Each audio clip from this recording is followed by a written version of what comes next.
In a major announcement, the United States has unsealed terrorism charges against Hamas's top leadership for their roles in a decades-long campaign to try and murder American citizens, and for their roles in the deadly October 7th massacre.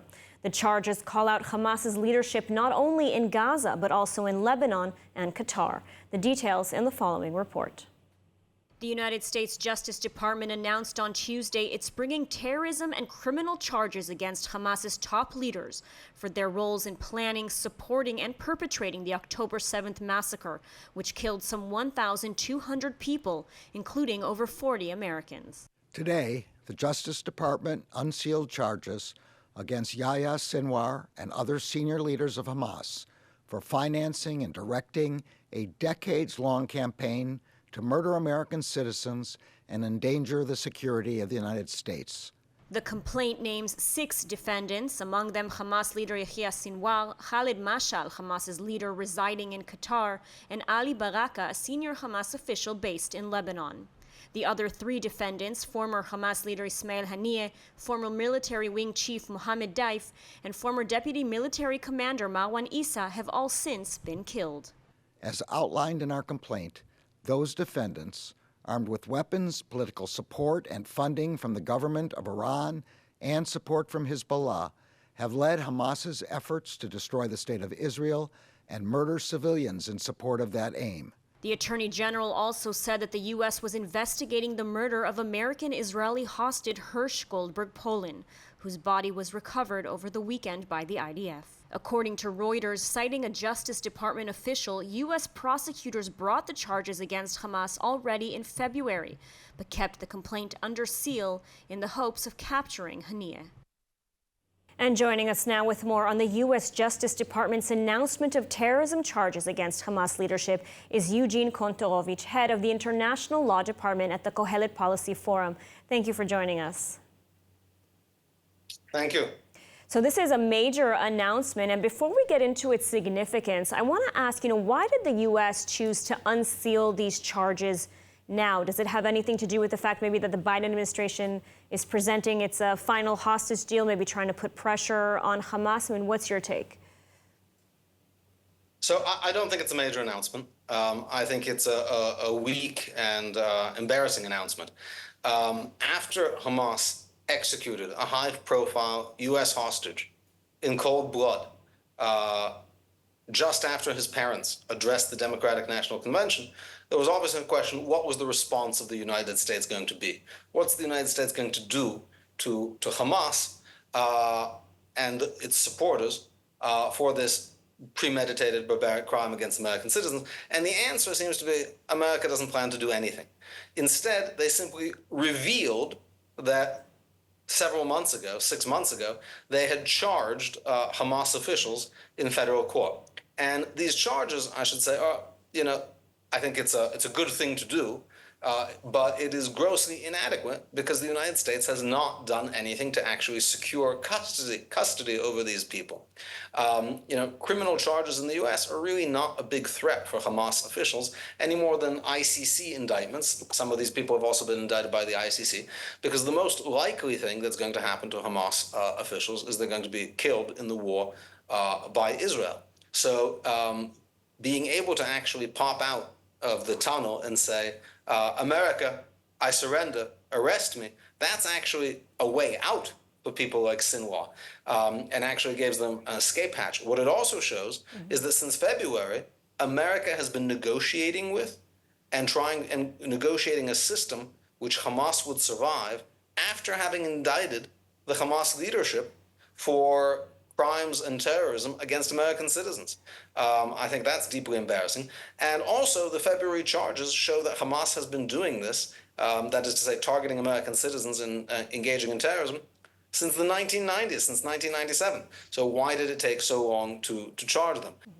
That's a very interesting analysis. And I want to ask, though, the United States has named not only Hamas leaders in Gaza, but it's also called out the Islamic Republic of Iran, it's called out Lebanon, and it has called out Qatar for aiding and harboring Hamas. I mean, what do you make of this? Is the U.S. finally putting some pressure, perhaps, on these countries for aiding and abetting Hamas? But there is no pressure, right? That is to say, there is no pressure, right? The indictment clearly shows that and states that officials in Lebanon and Iran worked with Hamas. That's not news. The question is, what's America doing to them? We know that America has actually been pushing for a ceasefire in Lebanon that would even see Israel move its troops back from the border and even re-demarcate the border in Lebanon's favor. America is under no illusion that Iran, Lebanon, Hamas are Gazan or terrorist cabals. But the foreign policy of the Biden-Harris administration seems to be the best thing to do with terrorists is negotiate with them. And so what happens now? I mean, will the U.S. try to deport Mashal from Qatar, America's major non-NATO ally, Baraka from Lebanon, to face justice? Or, as you said, is this all just one big PR I want stunt? to emphasize, nothing has changed from today to yesterday. These charges were filed February 1st. Has America tried to get Mashal out of Gaza since then? No. Have they applied pressure to Gaza? No. Instead, they've promoted Gaza to a chief mediator of the hostage situation, which Qatar themselves helped facilitate. So we see that these indictments are a kind of lip service, but there's really nothing behind it, right? They have not been seeking to get Mashal out, and they have not been even seeking to force on Sinwar an arrangement that would require his arrest for trial. All right, well, Eugene, thank you so much for this interesting analysis today. My pleasure. Good talking to you. Take care. Contradicting remarks by Prime Minister Netanyahu, the United States says that Israel has agreed to withdraw from parts of the Philadelphia route as part of a hostage for ceasefire deal and from all of Gaza in the second phase. More on this from ILTV's Steve Leibovitz. According to White House Security Advisor John Kirby, Israel agreed to a proposal calling for an IDF pullout from crowded areas of the Philadelphia corridor in Phase 1 and full withdrawal if the hostage for ceasefire deal reaches Phase 2. The State Department said this. Over the coming days, the United States will continue to engage with our partners in the region to push for a final agreement. During talks last week, we made progress on dealing with the obstacles that remain, but ultimately, finalizing an agreement will require both sides to show flexibility. It will require that both sides look for reasons to get to yes, rather than reasons to say no. The comment contradicted the declaration by Prime Minister Netanyahu a day earlier that Israel must remain indefinitely on the 14-kilometer-long Egypt-Gaza border access, describing it as an existential strategic asset. And with the fight against Hamas waging on and Israel facing threats on multiple fronts, the IDF and Israel's security forces are working tirelessly to ensure we stay safe and protected. Nechama and Hatala for Israel is a remarkable organization doing everything they can to support our heroes amid these challenging times. So if you want to show your support and show our soldiers that they are not alone, make sure to scan the QR code now. Let's take a look. The Nechama and Hatala for Israel organization was founded by Moshiko and Shmulek Moskowitz in an effort to provide hope and support to soldiers and security forces. Operating from Ramat Gan, the Moskowitz brothers have established a state-of-the-art command center dedicated to gathering significant donations for both the IDF and civilians affected in Gaza and northern Israel. Here we have a lot of medical equipment, as you see behind me, and military equipment like vest. And from here, the units come and collect it, or sometimes we go into the field and deliver it directly to them. A unique aspect of their work involves regular visits to army bases in the south, where they bring comfort to soldiers in the form of ice cream and warm meals. Multiple times a week, the organization's signature ice cream van travels to these bases, providing soldiers with treats that offer a taste of home. Nechama and Hatala Institute came today and donate all this ice cream to the soldiers so they can get a little break from all the stress that they are into. I'm myself in reserve, and my little brother is injured in the Gaza Strip, so it's very personal to me, like to get all these donations to the field itself. I got these donations, so I know how important it is and how satisfying and how fulfilling this to get all this love from the civilians in Israel. And this is really important work because there is not a lot and we need more.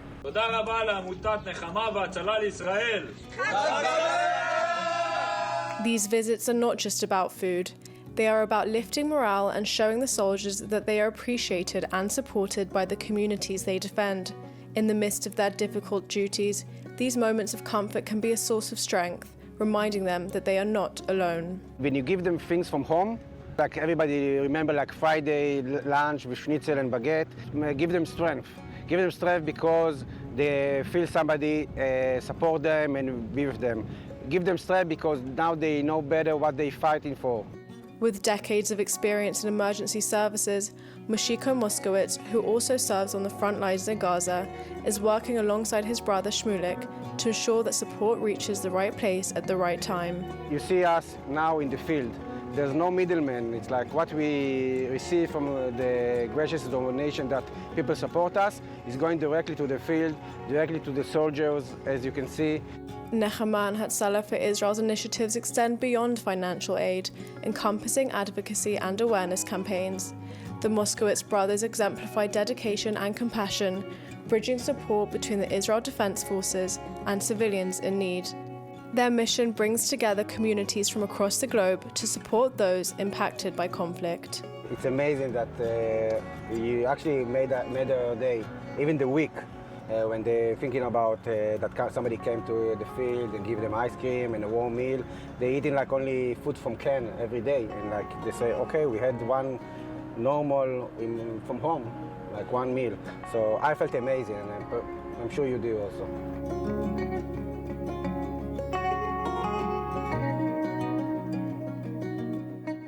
And the IDF's anti-terror operation, dubbed Summer Camp, is ongoing in northern Samaria with the current focus in both Jenin and Tulkarem. ILTV's Steve Leibovitz has more. Israeli forces killed 3 terrorists as the IDF dubbed Summer Camp anti-terror operation in the cities of Jenin and Tulkarem continued for a 7th day.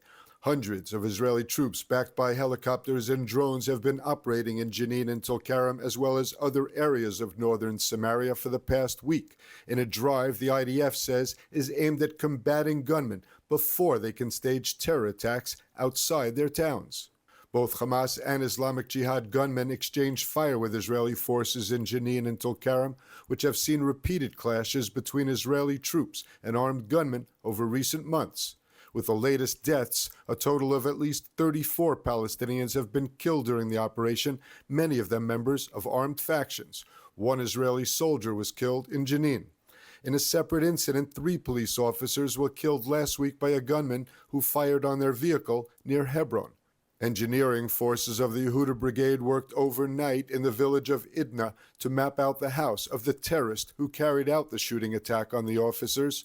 The mapping was done in preparation for the demolition of the terrorist's home. And day 334 of the war in Gaza, and the IDF killed the Nukba force commander who led the massacre on October 7th at Nativ HaSara and personally murdered an Israeli father in front of his 2 young sons. Meanwhile, on Israel's northern border, Hezbollah fired over 60 rockets into Israel, with several impacting the northern city of Kiryat Shmona and causing damage to at least 1 home, though no injuries have been reported. More from ILTV's Steve Leibovitz. The IDF is still operating with extreme caution in the Rafah area due to the danger of harming Israeli hostages, possibly held nearby. This after IDF Chief Herzi Halevi earlier visited the tunnel in Rafah, where the bodies of 6 hostages were found over the weekend after they were executed when their Hamas captors knew that the IDF was approaching. But elsewhere in Gaza, the IDF is continuing to seek out and destroy major targets. The Nukba Force company commander who led the invasion of Nativ HaSara was killed in an airstrike. The IDF targeted and killed the Hamas commander who murdered an Israeli father in front of his kids on October 7th. Ahmed Wadia was the terrorist filmed drinking Coca-Cola from a family home in Gaza before murdering Gil Tassa in front of his 2 sons. And another major terror tunnel was discovered and later demolished. The forces located weapons, electrical infrastructure, and a transport rail along the route. Forces from the engineering unit of the Gaza Division and Yalam uncovered and destroyed the underground offensive route in the Beit Lahia area. The length of the route that was destroyed reached a length of over 1 kilometer. And fighter jets from the Air Force attacked under the direction of the Shin Bet and the Gaza Division, a compound used by Hamas terrorists near Al-Ikhya Hospital in Gaza City. And as the war wages on, the economy has taken a hit, with the war so far costing 250 billion shekels, or roughly around $67 billion. Finance Minister Smotrich has presented new plans to finance these high costs. ILTV's Ariella Lachiani joins us from the Tel Aviv Stock Exchange with more. Ariella, what can you tell us? Yes, thank you, Ladar. So Finance Minister Smotrich has stated that we are not only in the longest, but also the most expensive war in this country's history, with a total of 200 to 250 billion shekels in direct costs. Now, he's laid out an initial state budget framework for 2025 based on a deficit of 4% of GDP to tackle these high costs. And he's laid out several proposals as to how he expects the country to reach that budget. And he's actually stated that he doesn't believe raising taxes, including corporate taxes and income taxes during a war, is right. And instead, he plans on freezing planned tax changes and efficiency measures in government ministries, as well as a complete freeze on the salaries of Knesset members, ministers and senior officials. Now, this in conjunction with the recent downgrading of the credit rating, as well as skyrocketing spending on the military and civilians, is placing the government under immense pressure to ensure they maintain fiscal responsibility and credibility during this ongoing war. Today, all around the Western world, we hear chants of Free Gaza. Unfortunately, most of those chanting are either Hamas terror supporters or don't really know what that means. But they are right that Gaza needs to be freed, not from Israel, but from the oppressive and brutal terrorist organization Hamas that has for 2 decades brainwashed generations of youth and children with fundamentalist ideals and a culture of terrorism.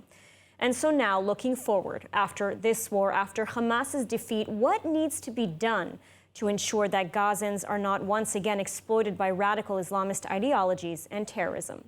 Joining us now in the studio to discuss is Shraga Biran, the author of Liberating Gaza, Breaking the Cycle of Poverty, Fundamentalism, and Terror.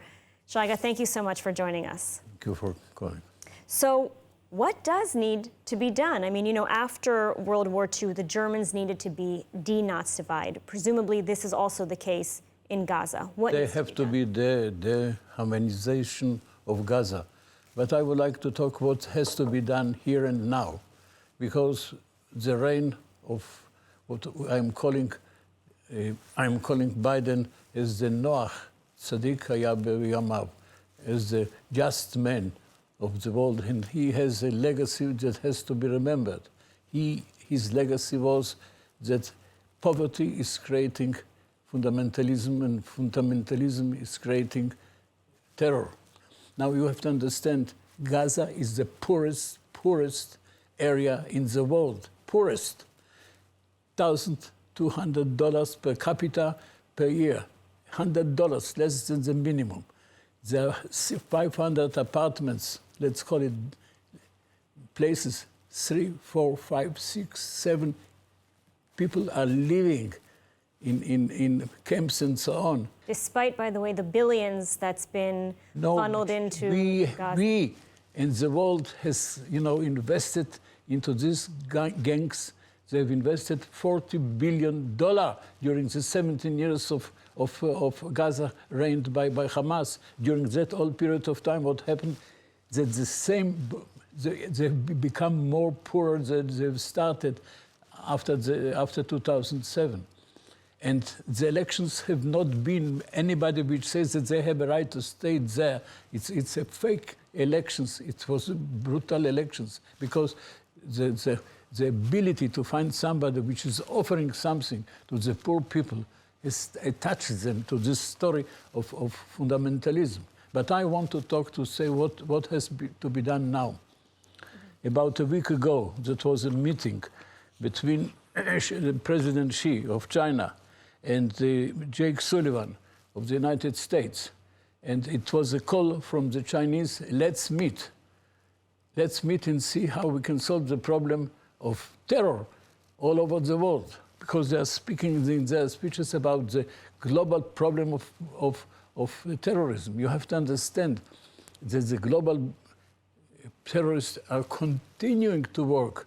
Nobody knows about it. It's not published, but during the years from 2007 until 2023, 70 years, they've been murdered and brutally murdered. 145,000 people all over the world.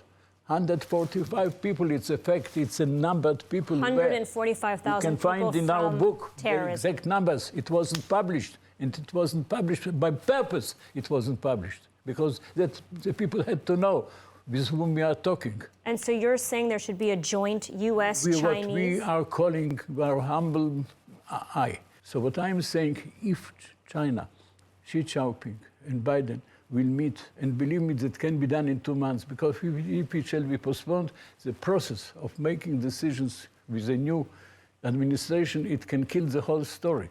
Such arrangement between the two countries can solve the problem of Gaza, and it can be done by kind of a business kind proposition, which means that Gaza can become, in 5, 6, 7 years, a Garden of Eden, because it has oil, it has gas, it has a port, it has electricity, it has wonderful elements of land. It can become, we have shown in our book, about 8 properties that can be, by investment, business-like investment, create with on such a summit, make a closing, a business kind closing with firms which can do the job from the Chinese part and from the American part.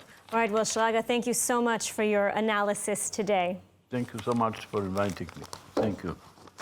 And now for some positive news. The Israeli delegation for this year's Summer Paralympics in Paris has racked up an impressive tally of medals. So far, let's go to ILTV's Devo Klein for more info. Devo, what can you tell us? Hi, Lidar. As you know, we were ecstatic last week when Paralympic swimmer Ami Omer Dadon won gold. Well, he has now doubled his personal tally. He has won another gold now with the 100-meter and now with the 200-meter swimming freestyle competitions. Now, this, of course, is on top of his 3rd medal, which was a silver. We're currently at a total of 7 medals. We have 4 gold, 1 silver, and 2 bronze, with many of them coming from this past weekend, arguably one of the toughest weekends for Israelis since the October 7th massacre. So let's hear a little bit more in the following report.